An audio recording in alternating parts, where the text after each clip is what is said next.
Hey everybody, this is a quick video in case you have a KitchenAid brand dishwasher and it's giving you a 5-1 error code if you have a digital display. And if you don't have a digital display, this will show up on the blinking lights as five blinking lights, a 2-second pause, and then a 1 blink, creating that 5-1 error.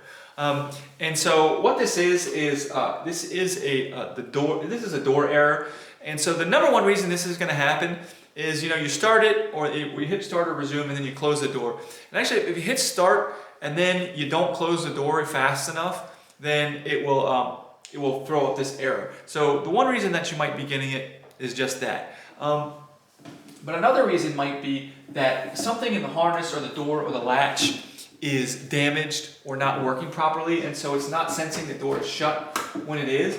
So the first thing to do is just to kind of visually inspect everything, the latch and the harness and the hinges and everything like that, and just make sure there's nothing that would prevent you from getting a proper close on the door.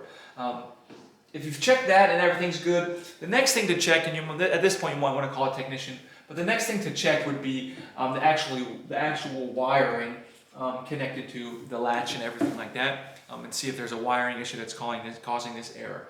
But anyways, hope this video helped you figure out what's going on. Thanks a lot for watching. Have a great day.